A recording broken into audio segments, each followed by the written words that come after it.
بسم الله ما شاء الله ما شاء الله ككواد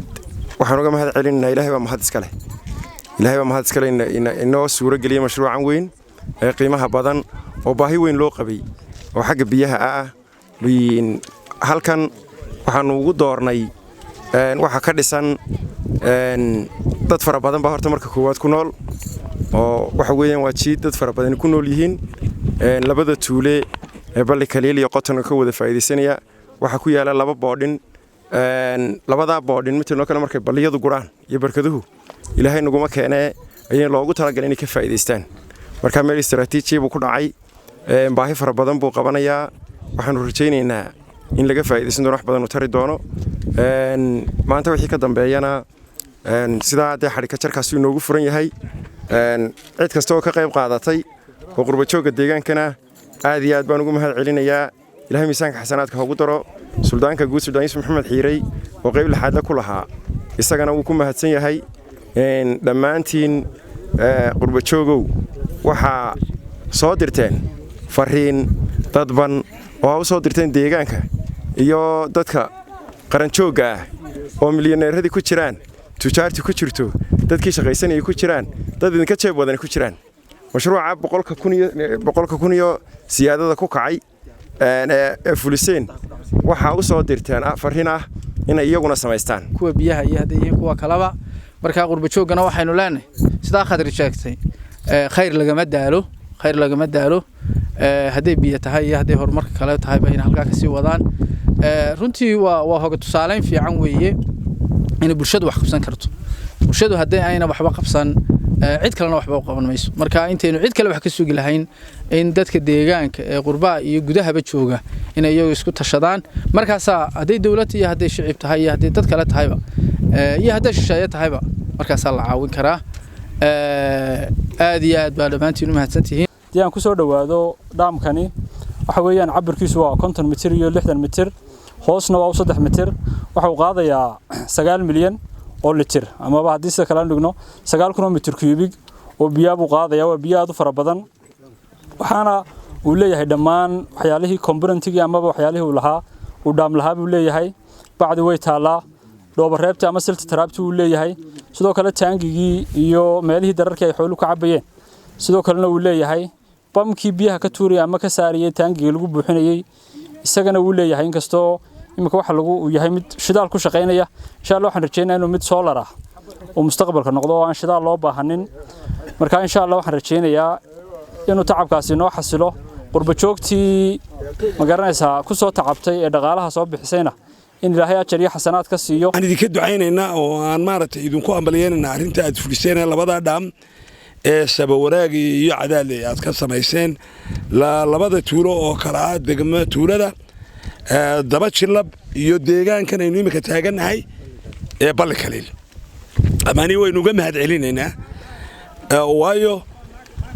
dee wax badan bay noo tareen wax badan bay mashaariicdii dawladdu fulin kari lahayd ayay iyagu fuliyeen marka biidmillaahi kariin xukuumadeennana waxaanu leenahay ku dayda qurba jooga deegaanka waxaad kaga dayataan sida ay wax u geliyeen deegaanka idinkuna kaga dayda wixii aad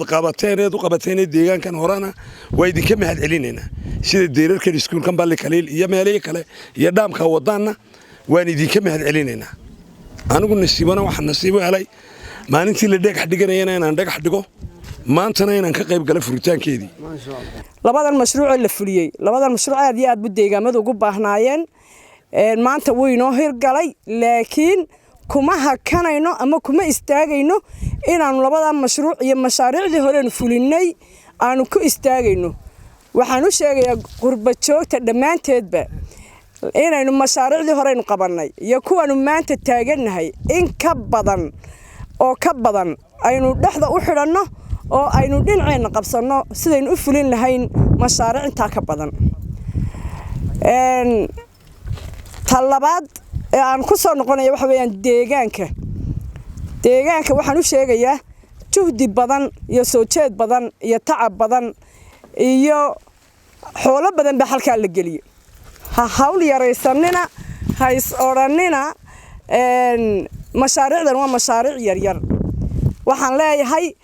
annagu waanu fulinay laakiin maanta idinka idiin fadhidaa sidaa u ilaashan lahaydeen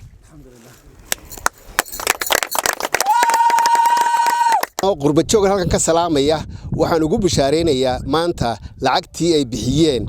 maalkii ay soo hureen iyagoo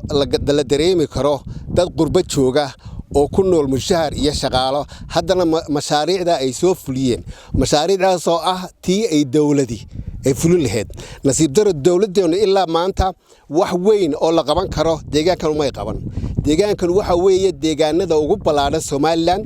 waxa dadka ugu badan leh 6 xildhibaan bay soo saareen doorashadii dhaweyd ee guusha ka soo hoynay dawladdu runtii imaka in badan baynu hadalnay oo dawladdu waa dawladdeedii waxaan nahay cashuur bixiyaal dawladdu waa inay wax nagu soo celisaa tii baynu taaganay maanta dhaqdhaqaaq baa muuqda waana ilaahay mahadi bismillaahir rahmaanir rahiim dadweynaha dhamaantood ee labada degme ee waaweyn ee degmada Cadaadley iyo degmada Sabawanaag iyo tuulooyinka hoostaga dhamaantood si guud baan u salaamayaa si gaar ahna waxaan u salaamayaa halkan goobtan aan maanta taagannahay dadweynaha Badikay ee sida gaarka ah ugu casumay xafladan naguna marti qaaday waxqabadkan deegaanka laga muujiyay badigan laga fuliyay mahadnaqa labaad waxaan u jeedinayaa dadkii deegaanka u dhashay ee qurbajoogta ahaa ee hawshan baaxadda leh soo qabtay inkastoo hawshan la eeg tahay dadkaasi waxay mudan yihiin maamuus waxay mudan yihiin in loo mahadnaqo in loo duceeyona way mudan yihiin waxaan leeyahay hawl fiican baa qabateen halkaa ka sii wada ka daayina midhihiinii wuu muuqdaa annaguna ka dawlad ahaan wixii intaa ka dhiman ee waajibkayaga ah waanu ballan qaadaynaa waanu ku daraynaa labadan dhaam ee degmada Cadaadley iyo Sabawanaag laga samaynayo gaar ahaan daba jilab iyo balli kaliil iyo qoton laga waraabinayo oo inu balli kaliil maanta joogno labadan dhaam waxa fuliyay qurbajooga deegaanka waxaan halkan aad iyo aad uga fariino u marinaya ducana aan u marinaya qurbajoogi mudane iyo marwaba meel kasta afduunka daafiisa ka joogan ugu horeyso gudida mustambeedka shacbi weynaha ugu horeeyo gudoomiyaha qurbajooga Baxraan Xaaji Aadan Diirimaso oo maanta inaga dhoofay waxalfadaynu kala soo qayb galaha insha Allah laakiin ugu soo noqonaya aad iyo aad waxaan leeyahay halka ka soo saarteen ilaahay mid ka baraka aydin geliyo ciriiriga adduunka iyo ciriiriga aakhirana ilaahay ayda kaga dulqaado in waqafka aad bixiseen ee ubad ugu tala gasheen waalidkiin ugu tala gasheen haddii aan odhanayo qof waliba haluu ka dhiban yahay ilaahay waxaan idinka baryayaa mid ka badan ilaahay aydin geliyo intaas waa duco inta daneed deegaanka waxba badan odhan maayo waxaan ku gabagabeynayaa dhaamkaa waa leedin sameeyay ilaashada hadalka ururkiisu waa inta nuxurkiisu waa inta ilaashada dad qaar Mareykanka jooga qaar Yurub jooga qaar Afrika jooga qaar Caraba jooga adduunka daafiisa dadkii marshuuca galiya iyo kala jooga qaar baan balli kaliil arag daba jilab arag qoton arag iyo mid ku dhowtoona laakiin waxa u baxsadeen deegaanka ka soo jeeda wax u qabta waxaan leeyahay war ilaashada intaas aan leeyahay